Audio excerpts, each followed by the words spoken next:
Jones, episode 1. Check us out. We're rolling. We're back. We did take a little hiatus. We did tell you that in the off season, but we're back and we're rolling. Another Torq Moto We've podcast. been quite busy. We had Tom Fuller in. We had Brian Wheeler. Yeah. It's happening. We're getting ready for the start of the season now. So let's get this one started. I've been looking forward to this one. Yes, so have I.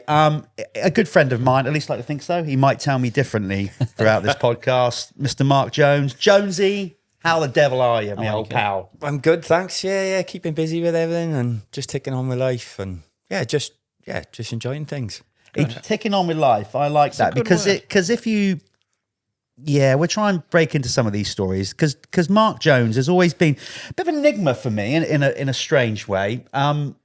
Obviously, I got to know you from when you started coming in to race GPs. Didn't really know you much before that. And he's one of those ones, you know, when they say you got to watch the quiet ones, Oh, Wobbs? yeah. Well, he ain't that quiet. Well, no, he begins quiet, but once you get to know him, come on, let's be honest. The Valley Boys comes out of it. Yeah, yeah.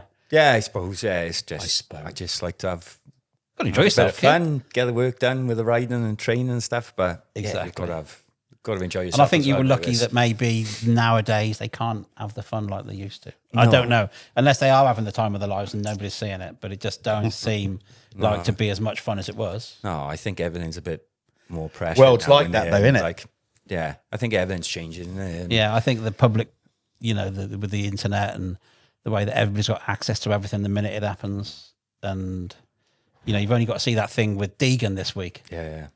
So the kid was doing a few donuts. Good for him. Yeah, that's it. Yeah, exactly. But he's making money already. He's started printing doing the t-shirts, merch because his old man's a and- genius with that stuff. Well, yeah, exactly. But yeah, to I don't see, blame him. you know, people get, he should be sacked and this and that. And I'm like, really? But they just need to be real, don't I they? mean, That's the thing, it's not like some of the stories. I mean, like Brian Swink, they had to let him out of jail in the morning of Southwick, let him go and race. He had to be back. He couldn't go to the podium because he had to be back in jail by 5 o'clock. You want that bad? No, I'm telling you, there was stories. But can you imagine that, Jonesy? Just imagine those glory days where we were racing 250 GPs together and the road trips between each GPs. Imagine if our phones actually had cameras then. And that's, I mean, I'd have you over a barrel. Would Lad. not. I mean, I literally would. I'd have so Yeah. much incriminating evidence on you Yeah, that you would, you'd for sure. be buggered. Definitely. Completely. Oh, I'm so glad we didn't have like camera phones then. No, I think it definitely does Incriminate screw them. stuff up. Yeah, Yeah. it would. Yeah. And there's like so many people now, you know, causing so many problems with that stuff. You're just like, just enjoy yourself, man. Yeah, You exactly. don't need to take pictures of everything. No, I know, but they do, don't they? And I know. Everything. Selfie, left, right, and centre drives me potty. Yeah. I feel like putting a post on Facebook saying, I fell off my bike and scraped my knee when I was 9, but I didn't have a phone then, so I just thought I'd let you know just now. post Like, gives it, a yeah. shit. We don't even like doing the picture at the end of these podcasts. That's for our social.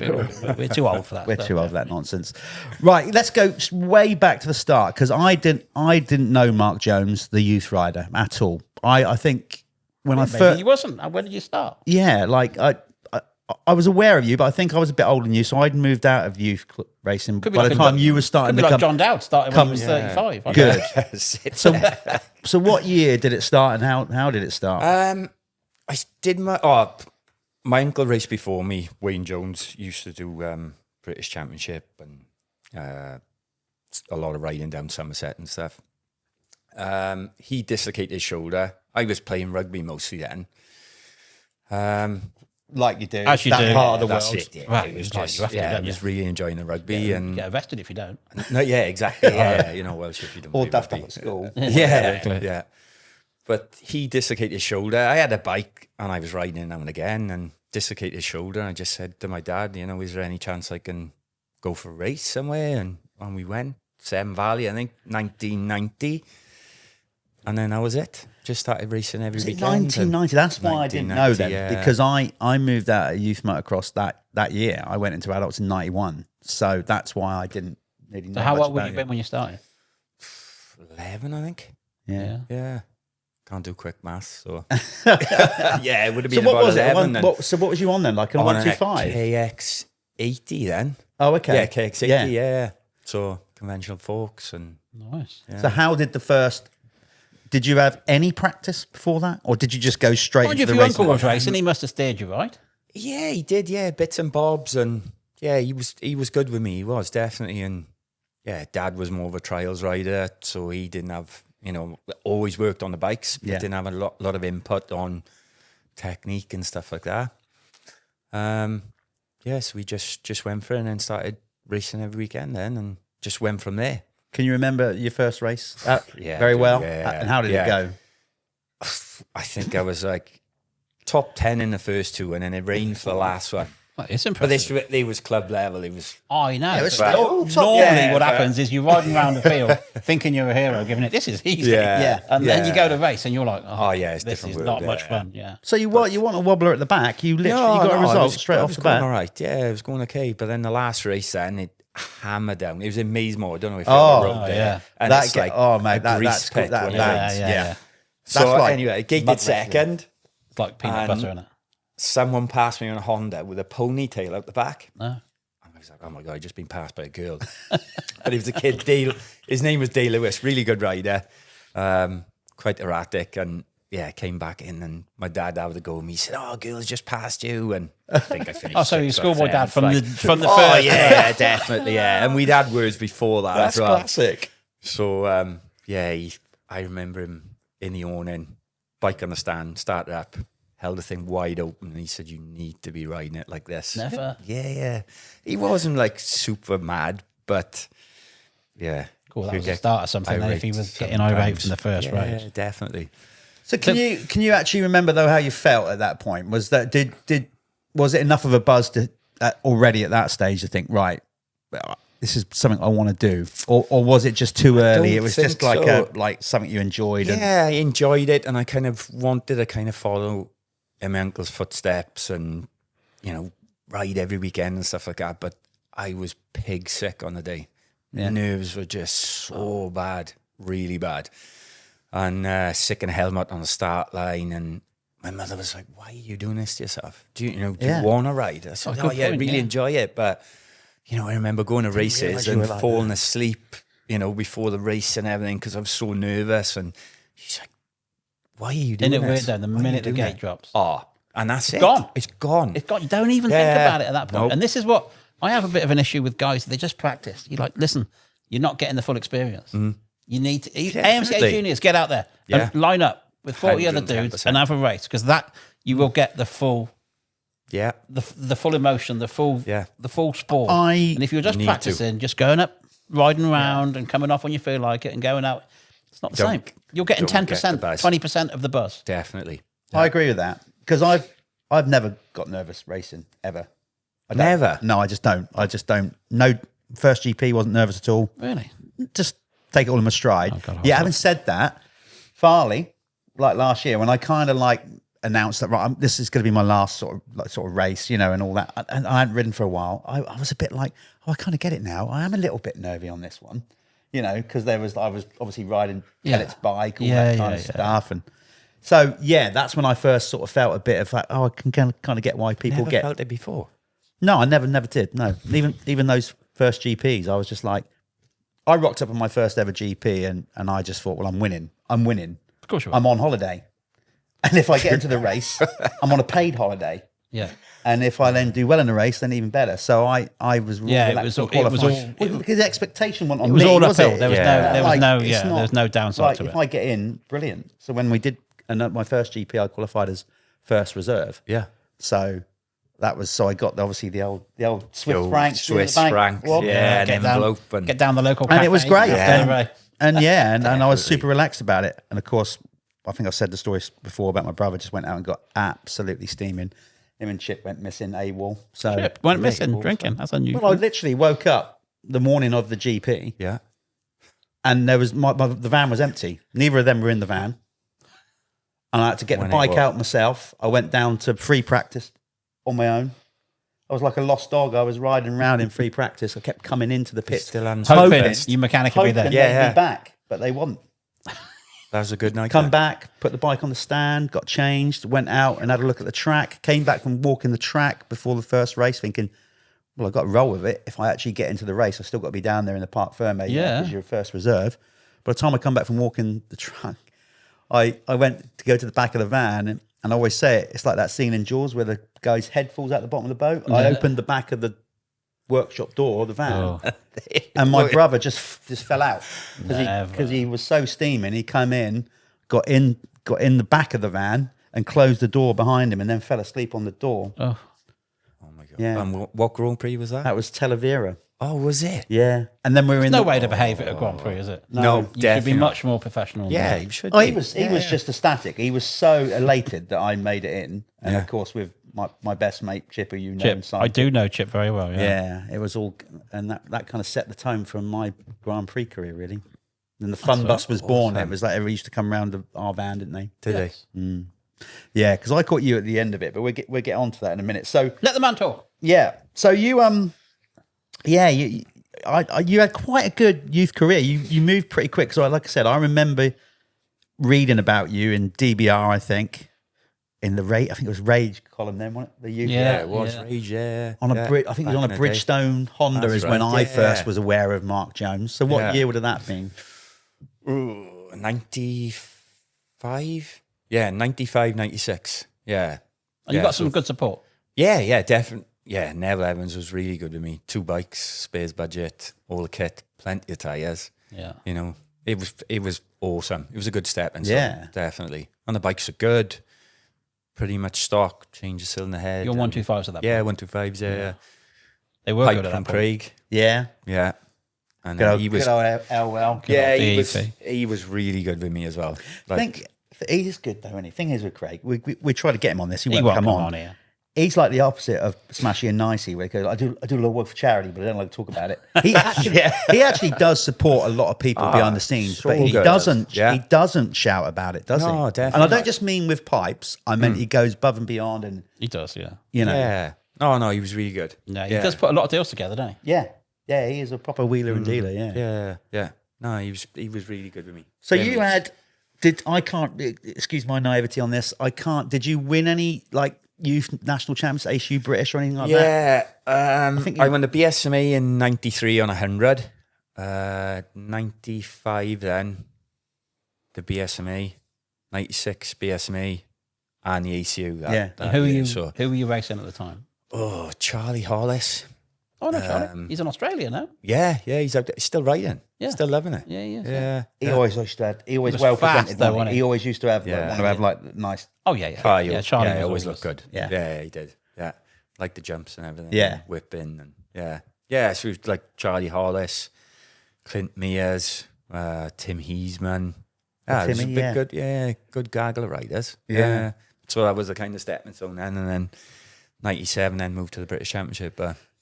Yeah, so you came into that's where I do remember seeing you race for the first time. Yeah, obviously I was in the 250 class using the 125, and that 125 class was so strong. Then we had a good bunch of riders that you were stepping into. Yeah. because you were like still a bit younger than that generation.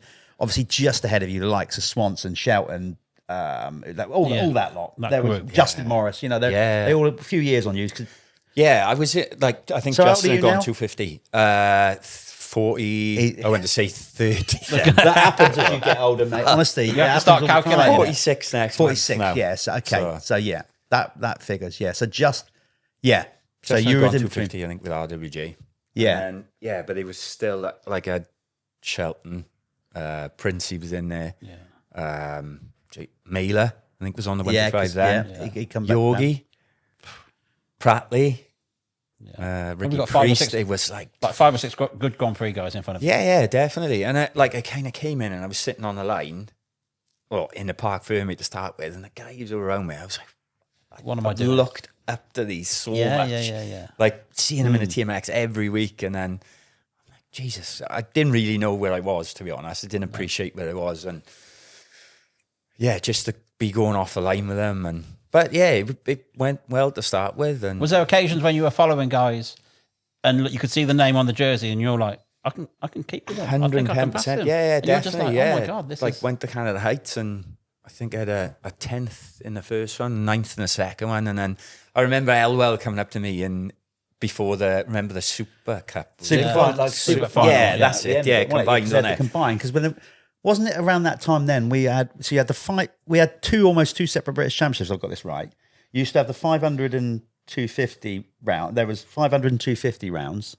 No, we were all And no, but then there was a 250 and 125 rounds. Maybe that happened before you came into it. Yeah, it would have been before. Yeah, 'Cause okay. Yeah, we were all together. We had the 125s, and then 250, 500 win. That's your. Well, they had the Open Championship that used to. I was in the States. That's it. I was in the States. Yeah. Okay. So So I was. Yeah, so we had the 2 races, the 125s, and then the last race. And we didn't have a lot of time. It was a good turnaround, wasn't it? And then it was like cramping in the arms and stuff. And I remember Elwell coming to me in the park for me, and he was like, "Dude, this is going to be tough for you." He said, "It's like," he said, "You just got to try and get out at the start." He said, "You're going to get full of roost now," but he said, "Just get your head down." So Craig, far wrong. Craig wouldn't have quite worded it quite like that. Oh no, it was. It would have been more fairground. in his own chatter. Yeah, definitely. If you had to beep it out, you wouldn't hear a lot, would you? Yeah, but in good humour. He just said, "Go out and enjoy it," and I did. But I ended up. I came through a rut and flattened one of his pipes, and DNF, pulled her off the manifold. Oh no! But and then the second round then was Whiteway Barton. I had a 4th overall there. So Canada Heights was the first one. Yeah, first one. Yeah, because they kind of used to have the early bird meet, and then it became the first British, didn't it? Yeah, that's it. Yeah. Always made me nervous there with them power lines cracking over your head. Yeah, they were always crack. Yeah, because it was always like a mist and a drizzle. Yeah, and then you're thinking that can't be good for you. No, definitely not. Fair play though, mate. Like to come in. So how old would you have been at that point? 16 maybe. And what did you get? You got a 10th? 10th and I think it was like 11th or 10th in the first one. That's swinging. That's coming out. You know what I mean? So that's 4th in his second round. Yeah, Whiteway Barton then. Yeah, so 4th overall. I mean, then you start. You'd have known that track a bit more than because but what was the Patchwick? Yeah, you said that. Yeah, but still got to race it, isn't you? Oh no, totally. Yeah, but and that would have put you in front of some good Grand Prix riders. Yeah, definitely. So the confidence is up. Yeah, definitely. But I remember that. So I remember when I first really took note of you, and I thought, he can ride. I don't know what round it was, but or even what year, but it was at Wakes Cone. I seem to remember you having a really good ride at Wakes Cone at one meeting. You probably can't remember it. Oh, 98, the year after. Yeah. Because you had a really good ride there as well. Yeah, well, because I remember my old man come up to me and saying, "Oh, your mucker's just had a good ride." Yeah. It was good. That's where I rode over. Yeah, it was going good, and I rode over my own foot at 50 miles an hour. Did a terra firma knack, and that was the end of. Oh no, that was no 98. I was on. No, sorry, I was having a good. That was the following year. Yeah, I was riding for Eastie that year. That's it. Yeah, Honda. Yeah. I remember that because I was doing 250 Grand Prix. Well, you started, so and still riding the 125 then. You didn't do 125 GPs, did you? Nah, I didn't know. Craig was trying to get me in. He was trying to get me in, and was that a graded list issue? Or? Yeah, it was. Yeah, I think it was. Was it on the top 10? Used to get it was a top. Okay, so by our reckoning, somebody will probably leave a comment below. 500s used to be 8 guys, but Thorpe and Nickel were automatic in. Yeah. So there was 10. And after that, I mean, Wheeler put us right. I think it was 8 guys on the grading list. Yeah, it was always 8 in the 250 class. In the 500s, it was, your Russ Jarmans and your Brian Wheelers, your Stuart Coyles would always be trying to get Irish licenses or whatever to get in. So there would actually be 10 or 12 guys from England at the Grand Prix. Yeah. Now, the 125s and 250s, you caught it when it started getting popular. Yeah. Earlier than you, like the 90s, 91, 92, I think there was only 5 or 6 guys who wanted to do Grand Prix, so you could get on the grading list fairly easily. Back in your Alan Morrison days and whatever. Yeah. Yeah, the 250 class, wasn't it? And the one as the mid-90s came around, the 500 started losing popularity. Definitely. But they stopped developing them, and they were pushing on the 250 stuff. And that's also when they started to have the double-header GPs, 125 and 250s, right. which really sort of accelerated Fox forward. that was a big, that was the big event, though, wasn't it? It was definitely. Double-header. Yeah. Because, we used to, if you were doing 500 Grand Prix, you wouldn't see anybody else. You'd only see people at British Championship. Yeah. But to have both at the same day was a big deal. And now really it's good. common. And that place as well. I think that might have been one of the first places. I think one of the first double headers. It was. It was the first one. Yeah, definitely. When was that again? Was that 92 or 93? The first 98 was the Nations there. Because that's been early. 96, I suppose? 97? No, it's when so Herring won the first moto. It was a 3-moto format. I think it was 92 on a Castrol Honda. 92, 93 then. Because the Rinaldi boys were on the white Chesterfield. Oh, that's it then, 92, 93. Yeah, 93. Smith and Moore. Yeah, because the bikes went black in 94. Yeah. But the double header was the first. It was first in 98. Listen, somebody will leave a comment. Somebody that's actually really clued up. I think it's earlier. I think he's right. I think it's earlier because Herring was on a Castrol Honda. Robbie definitely won the first ever 250 Grand Prix moto at Fox Hill. That I do remember. Because I remember it being stood on the bank, pretty much where you set up now for your event. And what event's that, though? Oh, that is the VMXDN. That is a proper good weekend, isn't it? On August 21st to August 24th. bank holiday. Don't miss it. Buy tickets now. Yeah, so it was around that time. And so you had to get on the grading list. So that was, but I still find that quite fascinating that you couldn't get on the 125 because you were putting a good year together, though. Yeah, it was going all right. Yeah. Like I would have thought you'd have been in the running to get on the grading list to go. I was top 10, but I don't know. Was it more like a budget thing? No. Because 125 racing is more costly. Yeah, definitely. 250s, you get away with it a bit more. You don't have to do so many piston changes and all that. That 125 gets spendy on clutches and pistons. But that's another reason why I was genuinely surprised. I'm like, what's this little upstart jumping into my class? Like, just somebody else I have to deal with. And you've seen him with the grading list with the top 10 as well going through. I wasn't even in the 250 then. So that's what I mean. So unless they didn't take top 10, maybe it was less. I don't know. Yeah. 500s was done. But that was, I'm talking earlier 90s, probably 80s even, when that applied. So it could have changed. I don't know.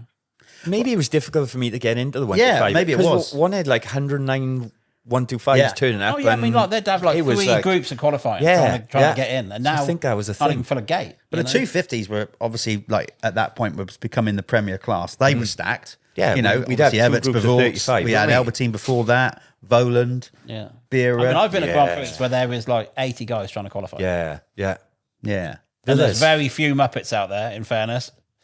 All good and boys. You're like, who the hell are they? Tight, aren't they? Yeah, there was a couple of ones there on there which we'll get onto in a minute. So your 125 career then. So what was your best British Championship result before you moved on to a 250 proper? Can you remember? I think 4th overall in my first year. I had that one you're saying about in the championship. No, in the championship. No, Jesus. Overall, I think I meant championship position at the end of the year. 10th in the first year. Yeah, and then maybe 9th in the second one. But I broke my hand in weeks cold. Yeah.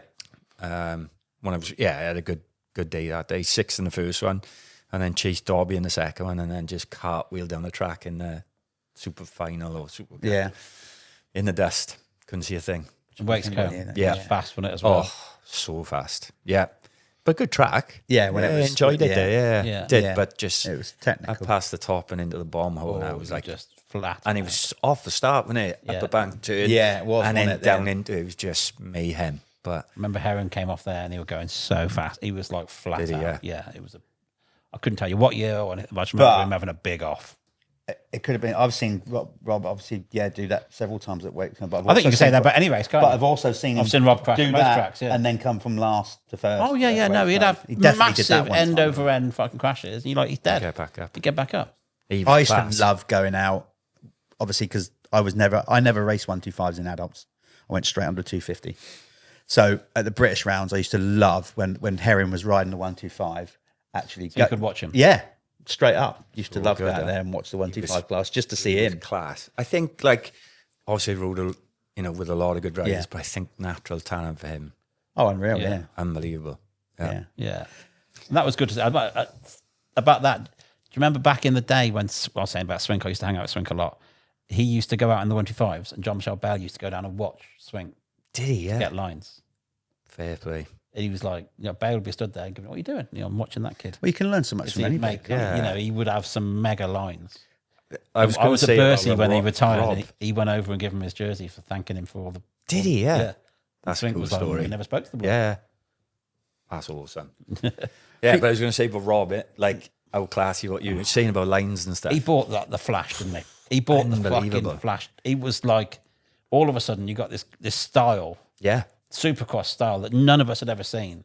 It was all elbows down, and all of a sudden you go like, "Fuck it, now what's happened here?" But effortless as well. Yeah, he came by me in Torrington on a line that I did not even see. I gave him that one.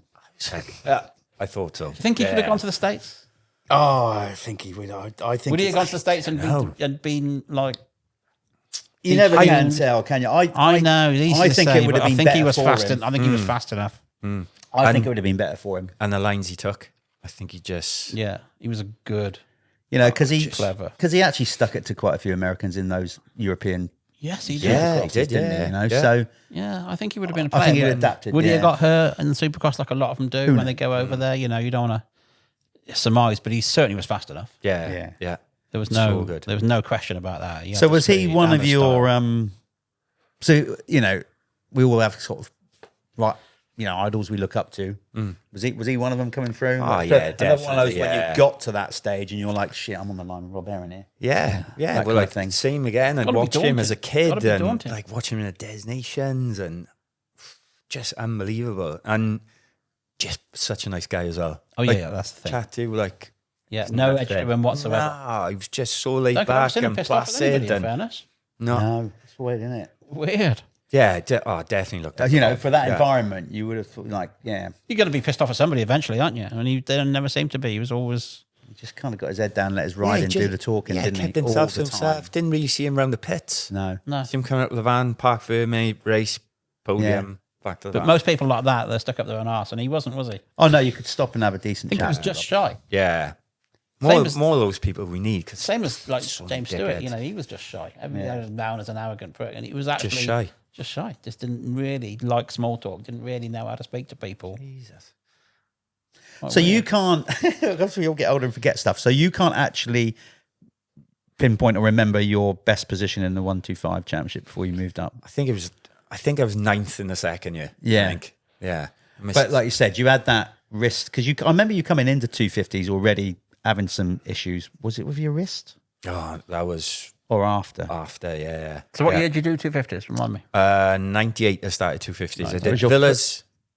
No, was it? Oh, Villas Suaco. I did. I thought that television how you was say still that? Leuven. Right. So you did I love your that, French those accent. stuff Very nice. that year. Nice French accent you got there. Was it good? Is that- Yeah, thank you.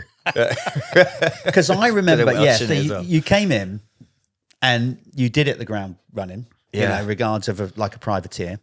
Obviously, you ended up riding for Granty. Well, this was the question I got for you: is how on earth did you get HRC right? No offense to you, but it's just like Well, all of a sudden that's when I know. first recognised. I'm be like, honest, I- fucking hell, you're on a team of Stefan Everts. yeah, I know. It's unbelievable. But like in 98, I wasn't going to ride the 250 at all. Granty picked up some Scavenell's old practice bikes. That's right. He said, oh, I got 2 bikes here. Do you want to ride the 250? But what was the a bit?" connection with Granty? How did you first Through meet Sammy him? Doble. Through Sammy? Yeah, because Of Sammy course. was... Because he was, that's right, because you were getting a helped load of so support much, from yeah. MD, weren't you? I do remember UFO now. It's all coming back plastics to me and now, Jonesy. FMF. Yes. And Of so, yeah, he course. really looked after me. Yeah, good as gold. Matt, and Yeah. Sammy. No, Matt- yeah, they yeah, were good and as that gold. Matt's whole- not there anymore. Good as gold. They're- No. No, Matt's gone. Yeah, shame. So they're all pretty tight, obviously, that whole, because that, obviously, Granty spent a lot of time in Yeovil with Badger, Goss, Yeah, and Sammy, yeah. And whatever. Yeah, okay. Because let's be honest, like, Granty's another one we've got to get on here one day, because just, which he said he would do, by the way. So when you Did get he? in. Did he? Yeah. Oh, yeah, no, he's all keen for coming on. Yeah, some character. So yeah. as a young, impressionable young man, because he is that much of a character. Yeah, I mean, Oh, he Larger was- than life, isn't he? yeah, Yeah. Just to give you an insight, it's probably a similar kind of thing probably happened to you. You almost get so engrossed in with it and offers this level of support that you kind of almost don't think, you're thinking, hold on, mate, you're talking shit with that. Yeah, it You was must a have bit had of a that, shocker, a bit yeah. of that when Yeah, he was saying definitely, about it the was- level of support, thinking, well, why me? I've only just Yeah. come into it. Yeah, cool. And I bet a lot of people thought that as well. It was like, how was he even being drafted in? I'd think it's scored awesome. 2 points the year Yeah. before, and I had a 15th in Leuven and then a 15th in Roggenburg, maybe. That was real hot. it Was was- that that yeah, hot? oh, so mate, hot. I So remember hot. now. Yeah. Actually, I think I remember him overtaking me towards the end of the moto because I was just having my time. was It was ridiculously tough. hot, wasn't it? Yeah, crazy heat. Not too far And from the Stella Artois factory. that's right. Yeah, it was. You could We had smell to the pass hops. there. You can, Yeah, honestly, we had the to smell pass of it the to go. hops and that. Yeah, because I seriously. remember driving But past yeah, we both there. remember the Stella Stella. Artois. On a, Thomas, I was like, I best not have a pint now. But I remember they used to give free beer to the tramps, didn't they? They And did. it was a massive queue. Yeah, So yeah, that was a good event. as we But went my past. God, it was sweltering. Yeah, it Yeah. was so hot, and I don't think the watering facilities were No, the that best. was a were they? tough day, wasn't it? Yeah, Proper definitely. choppy. Yeah, Kind of like similar dirt to Farley. But if you let Farley, if you didn't water Farley, oh God, Just it like was powder, yeah, wasn't it? It was like it was weird. and there was no wind, so the dust was just No. hanging there. Yeah, I remember that now. Yeah. Yeah, so you came in, I mean, to jump in and score points on your first year was It's impressive. Yeah, it is impressive because, like, if you were to reel off the names, it's like a who's who, isn't it? Yeah, definitely. Yeah, it was. That's when it started to the focus was starting to turn to 250s. It started to switch. Yeah, definitely. Mid-90s, definitely, because Kurt Kelly and Kurt rode in 05. Yeah. 95, sorry, and it's just it was a visible shift. Of factory support, media interest. Because it was always like the premier class was 500s. Yeah, And exactly. the 250 and 125 were like almost support classes to build up to that. Definitely. But then it definitely came to be the premier class. Really, it still is. So going back to Wobbs's question then. So when what was that like? Just talk us through how the conversation happened. If you can remember it. Grant, he was Stefan's manager. Yep. And then Stefan's stepdad almost, wasn't he? Yeah, he was. Yeah. Well, he's seeing Stefan's mum, Yeah, exactly. I can't even remember. To be honest, I can't remember how it came about or who had the phone call but he just said, right, you need to be out in Honda Park, maybe for a photo shoot. So we drove out and.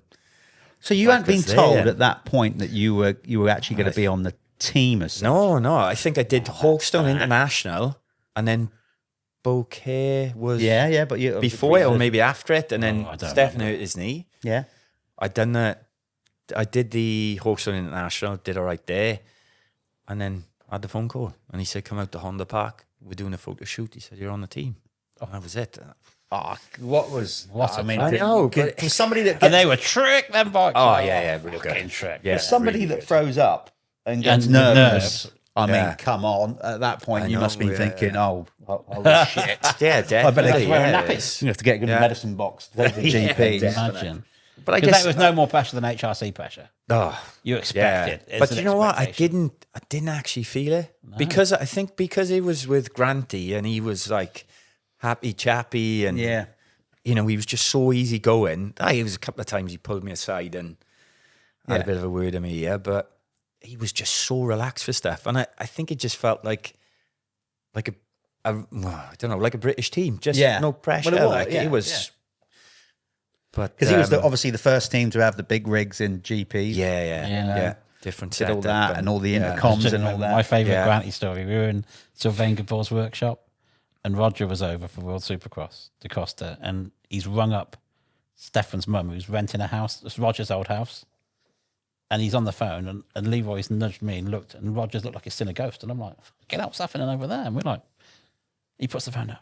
Do you know Dave Grant? I'm like, yeah. He said, he's just answered the phone at my house. I'm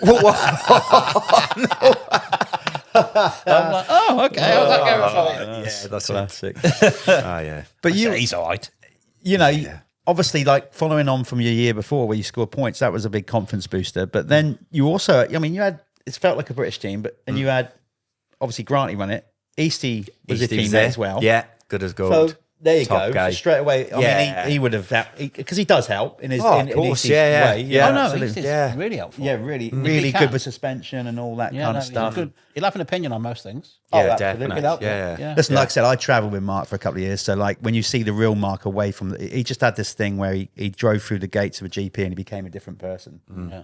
Then it was like work time.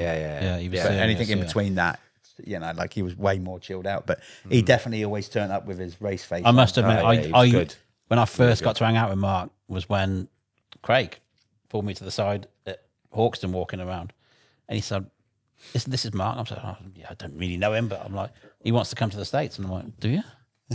And so I got him set up with a camper van and bikes and all that stuff, and he hung out with us and he travelled with us the whole summer, and I got to know him. He's a lovely geezer. Yeah. But you think from his race personality, you're thinking a bit arrogant, really. But he really just nice. Focused, wasn't he? Yeah, really nice. But tough. Which for you, as a young rider, would have been like a big help. Yeah, definitely. It certainly helped me, and I'm only like a couple of years younger than him. Yeah, he was good. He would have helped you for sure. And then you got the old man, and Anne and Vic were lovely, lovely. Really nice people.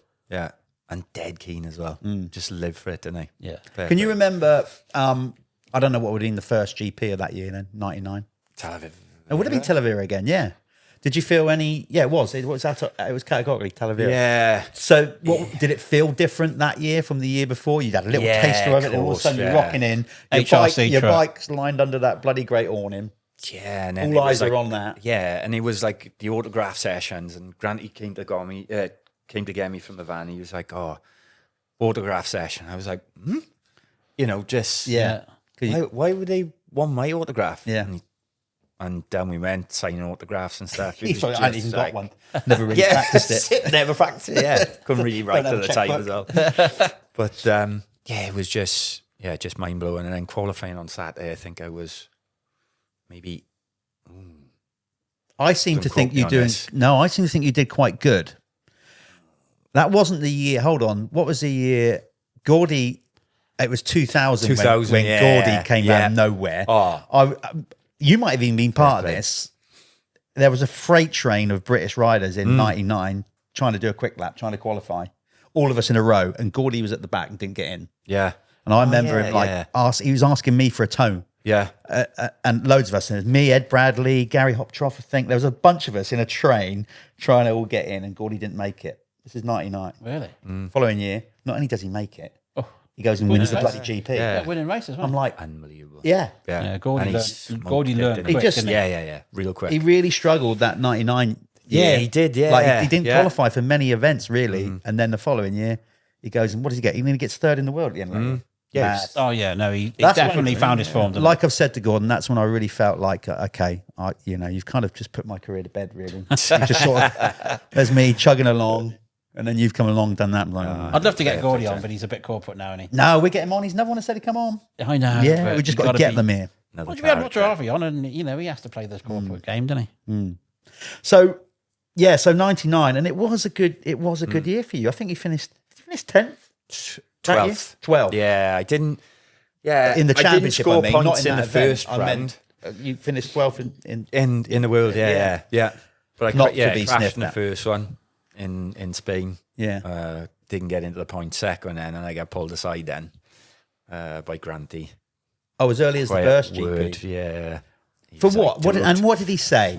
He said the bike. You're just trying too hard. Bike you're on. He said you shouldn't be out to the point, yeah. Which is fair comment. You know, it was a really good bike. Like Fred and Stefan wasn't there at the time, but Fred was on the 2000 prototype. Yes, and then I had the. Oh, he had the twin rad one.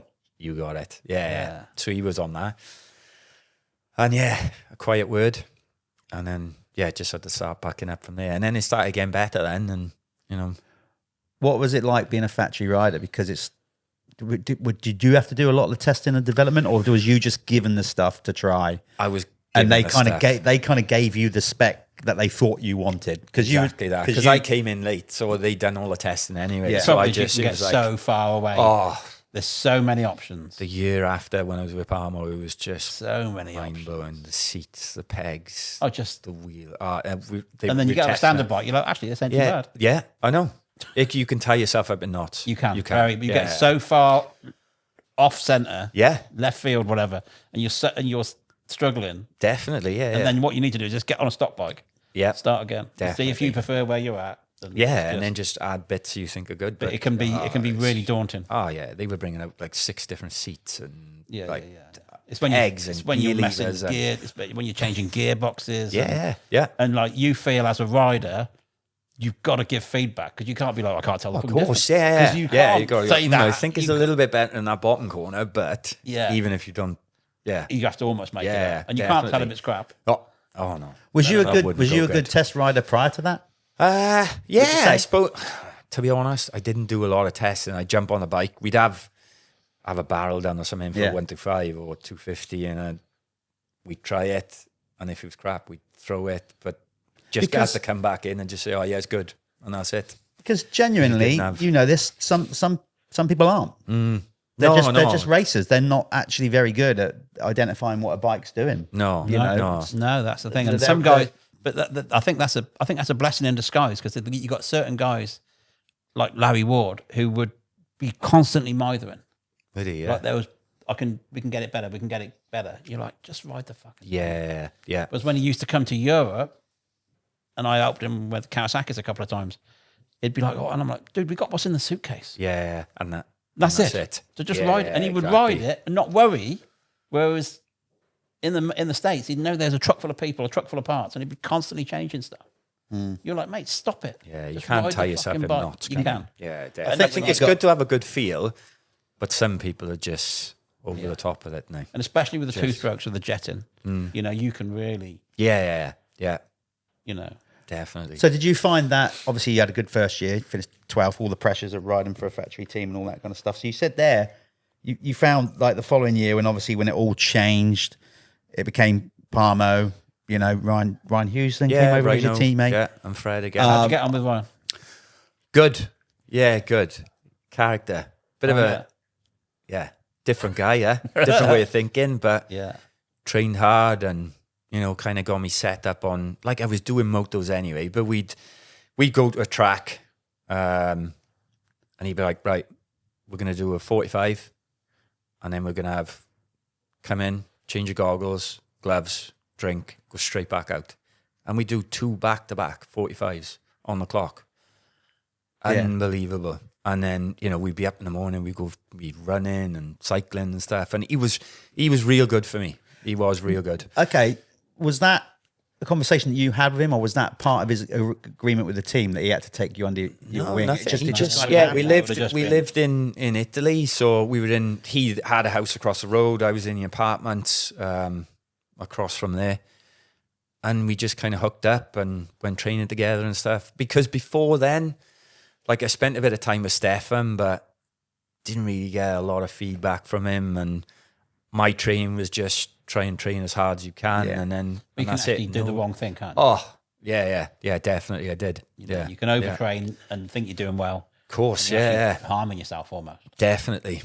So I think, Ryan helped me a lot with training and using the heart rate monitor, and Yannick Cavella was another guy who helped me a lot. Who was working with Fred at the time in 1999. That's right, 2000. He'd kind of we'd go out for runs and stuff, and Ryan didn't really bother with the French side of things. No. Wasn't so fussed, but he was good with me, and then I kind of Fred's a nice kid. Good as gold. Quiet, super quiet. Just quiet. Just got on with his work, and then didn't really see a great deal of him. No. You know, didn't. He really was see energy him. efficient though. He was always regards of his riding. Yeah, another one. Rode so easy. Really good line choices and stuff that he used to do. So when the change happened, then obviously Granty then went off and did stuff with Stefan, with Husky and stuff. Husky, he was trying to get me to go there. Yeah. So how did you feel at that point? Because like I guess Parmo came in and the whole Honda thing, there was a deal on the table with them. You got Granty in your ear going, no, come with me. You must have had this kind of like, what do I do? Definitely. I was thinking, because like, you know, I enjoyed the setup and everything with Granty, and he was like, come on, these bikes will be built for you and stuff. And I had an offer from Jan as well to go to Kawasaki, which... Yeah, looking back, maybe I should have gone there because he could have guided me a little bit better. Because I was like a rabbit. The Parmo team was well set up. The guy who really good was not Paul scared to spend money. No, definitely not. Not scared to spend money. He was a character. He was funny. Got some stories. What age would have been? Yeah, I can tell you a few stories about that boy. But in Brazil, we were good as gold. Oof. Oh yeah, different league. Yeah. Character, real character. What would you have been at that age? What age would you have been? 20 then. 20. Yeah, so still wet behind the ears, still. Yeah, and I wasn't really like I didn't, like my uncle kind of got me training in the garage, just punch bag, skipping, weights, bicycle. But if in fairness, if he only ever got the British Championship, he wouldn't know. No, I know, that's it. And he was so technical. It was only when I kind of met Fred that Yannick, that I kind of started using a heart rate monitor, and he said, you should be dropping. And, it is different. Yeah, definitely. But I was just training as hard as I could, you know, in 99. Yeah.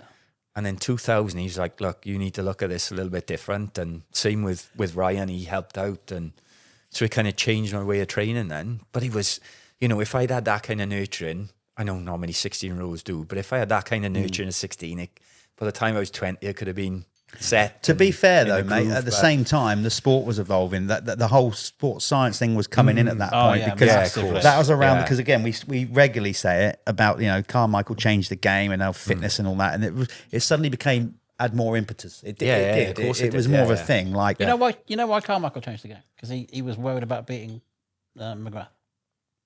He was worried as he came in. McGrath was there, and he's like, I'm not going to beat him on speed. Yeah, I did hear that the other day. I'm not going to beat him on speed. I can only beat him on fitness. Yeah. So he's like, if that's how I've got to beat him, that's how I've got to beat him. So we're blaming a lot of people 90s motocross blame all the party, like Denny and them not make joke about Carmichael ruined it for us. Yeah. It wasn't really Carmichael, and it's McGrath. No, really, it was McGrath's skill. It's McGrath's fault for being too good. It's McGrath's pure skill level. Blame McGrath. Yeah, just Ricky couldn't outskill him. Yeah. Had to, but I've had to have something on him. So that was it. The training was the way to step up. And he did as well. Oh, he fucked it right up, yeah. Definitely, yeah. But that's a good thing for him. I mean, it's made everything go... Yeah, of course. It turned into proper money as well. So they're all earning good money, but they needed to because they had such an entourage of people costing so much money. Yeah. There's practice bike guys, there's the track guy, the truck driver, big entourage. It wasn't just a rider and mechanic anymore. It was a big setup. Jonesy's wages, lot to consider. Of course. That's a good place to wrap this one up because we've got to a good point there. We've got you're into your Grand Prix career now. You've had a good first year. We'll park this one up here. We're going to take a little break because we need one. Yes, we're old. We need a toilet break. Before we do, we're going to come back with part 2 with Jonesy in a while. Well, 2 weeks or so for you lot watching and listening. It'll only be 5 minutes for us. Yes. Before let's sign this one off, Rob, because we've got some news. You've got the board up there to remind you of your own events. Charles written it in blue pen at my eyes. No. Can you not see that? We do need to get some... Anyway, VMX I can't see it either. No, that's all right. It's not just me then. The names are coming thick and fast for VMX Foxhill. I mean, we got, Porcel was the first to sign up, and he is keen as mustard. He's got his own 01 KX250, and a Madura. He waxed Powlin on a brand new YZ250. Did he? On his 01. Oh, he's keen. He's keen to come, and then you've got Tommy's just signed up, so he's keen to go. We're building him a new bike. I was not supposed to say that. No, okay. Kellett's coming back. Edit. Martin Barr. Apparently, no. Well, you got so Philip Arts is coming. Yeah, Philip Arts has signed up to come back. And he's taking it very serious. He has. He's got team. Ivo Monticelli. Yeah. Who was racing Grand Prix last year. No idiot. We've got another Italian team coming, so I can't say about that either. Brown is signed up. Brown is signed up for both Foxhill and Farley, believe it or not. What's the deal with it? You're not interested? Oh, really interested. But here we go. I've had a new hip that side. Oh, fair dues. And I've got to have a new hip on the other side. So you're not wait till after August? Do you know what? I've got a job putting my socks on in the morning. Yeah. I know the feeling. But you've been. Foxhills is good. Oh, I'd love it's to like the old school. It is like as close as you're going to get. You won't get anywhere like it. It's as close as you're going to get back to the old days. And we all harp about the 90s, how great it was. Yeah. Foxhill gets you back to about as close as you're ever going to get. It is the Mecca, isn't it? Yeah. I mean, we're 4 years in and it's just getting bigger and bigger. Well, this is something to look forward to. Once Jonesy gets his $6 million man rebuild. Yeah. Oh, yeah, no, mate, you're on the Welsh team, mate. You can be team captain. Yeah. 110%. We can get the Mayor of Wales SC to get you signed up. Yeah. He does ask me every year. I genuinely what's hurting this year? I genuinely want to know why. I mean, I've just set my stall out straight and said I'm not, but you want to come there and drink beer and hang out. I drink beer. Well, I know. Actually, this year I'm going to be doing a different role. I'm going to be joining Rog on the mic. We decided, didn't we? Yes, we have. Yeah. So I'm going to be screaming. The last few years, you have been stuck in the booth doing the. I've been doing the TV stream stuff, but not this year. I'm going to be out there enjoying it with Rog, calling the action and drinking beer. Yeah, we got some big names coming. It's quite scary. We're building bikes. Can't announce them yet, but there is some really big hitters coming. So we're talking about more. I should be more keen. Yeah, they've got some big hitters coming. But we'll talk about that in the next episode. Yeah. So we'll wrap this one up. Like I said, don't go too far. Kick around. Continue to follow us, of course, all over social media. With Torq Moto. It's very easy to find. We're on Spotify. We're on Apple. If you're watching us on YouTube, of course. Spread the word. And we'll be back. Like and subscribe. Like and subscribe. With part 2 of the Mark Jones interview. We'll see you then.